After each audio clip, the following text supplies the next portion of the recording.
સમાન નાગરિક સંહિતા જ્યારે ગુજરાતમાં લાગુ કરવા માટેની પહેલ ચાલુ થઈ ત્યારે સૌપ્રથમ તમામ સમુદાયોને એમાં સમાવેશ કરવાને એમને સૂચનાઓ આપી. અમે પણ પ્રદેશની મિટિંગમાં અને જિલ્લા કક્ષાની મિટિંગોમાં હાજર રહ્યા.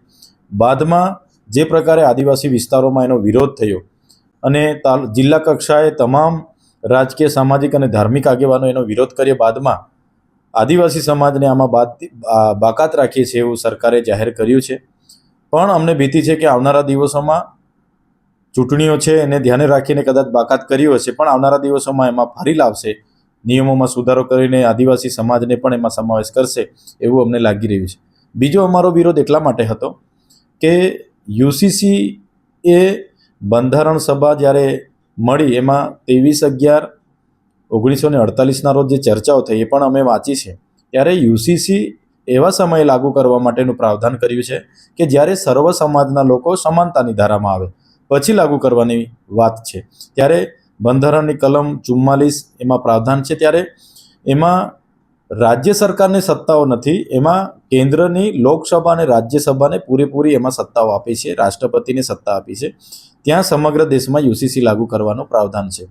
રહી વાત આદિવાસી સમાજની, તો યુસીસી જે ગુજરાતમાં લાગુ થઈ એમાં ચાલો આદિવાસી સમાજને બાકાત રાખ્યા, પણ જે આદિવાસી સમાજની લાખો દીકરીઓ બીજા સમાજમાં છે એમને યુસીસીમાં સમાવેશ કરવામાં આવશે કે નહીં એનો આજ દિન સુધી સરકારે ખુલાસો કર્યો નથી.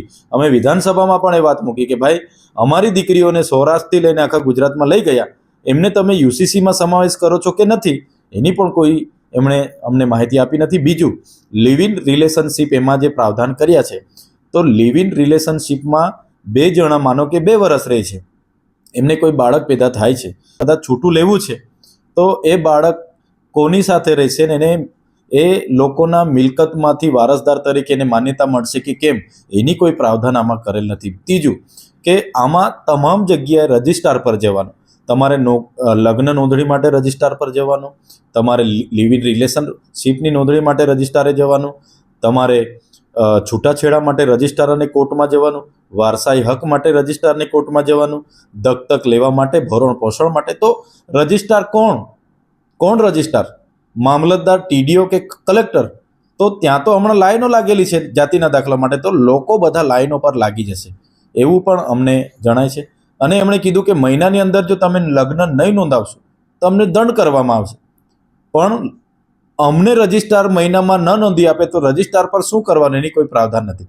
રજિસ્ટ્રારની ઈચ્છા થાય તો તમને અઠવાડિયું પણ લાઈન પર રાખે, મહિનો પણ રાખે, ને નહીં થાય તો દંડ તો આપણે ભરવાનો ને, રજિસ્ટ્રારને શું સજા, એનું પણ કોઈ પ્રાવધાન નથી. એટલા માટે અમે યુસીસીનો વિરોધ કરીએ છીએ. આપે જોયું હશે કે જે બંધારણ બન્યું અને એનાથી દેશ ચાલે છે એમાં બધા જ ધર્મ, જ્ઞાતિ, જાતિ બધા જ લોકોને એમાં પોતપોતાના વ્યક્તિગત કાયદાઓ છે, સામાજિક કાયદાઓ છે ને પોતાના રીતિ રીજો, પરંપરાઓ, રૂઢિપ્રથાઓને એમાં પ્રાધાન્ય મળ્યું છે. આદિવાસી સમાજમાં જ આ પ્રથાઓ છે એવું નથી. તમે જોશો માલધારી સમાજ હશે, ઠાકોર સમાજ હશે કે ચૌધરી સમાજ હશે કે ઓબીસી હશે કે એસી હશે, બધાના સામાજિક મૂલ્યો આધારિત છૂટાછેડા, લગ્ન, વારસાઈ, દત્તક, બધું જ લગ્ન, વિધવા પુનર્લગ્ન, વિધુર બધું જ ચાલે છે. ત્યારે એક લાકડીએ આખા પ્રદેશને હાંકવાની જે વાત આ ગુજરાત સરકાર કરી રહી છે ત્યારે આ ખૂબ ઉતાવળિયું પગલું છે એવું માનું છું. સામે ચૂંટણી છે, આદિવાસી સમાજનો વિરોધ જોઈને એમને બાકાત રાખ્યા છે, પણ મુસ્લિમ સમાજને આમાં વધારે ટાર્ગેટ કરીને, જે લઘુમતી સમાજને ટાર્ગેટ કરીને હિન્દુ મુસ્લિમનું વૈમનસ્ય પેદા કરવા માટેનો આ પ્રયાસ છે એવું અમને લાગી રહ્યું છે.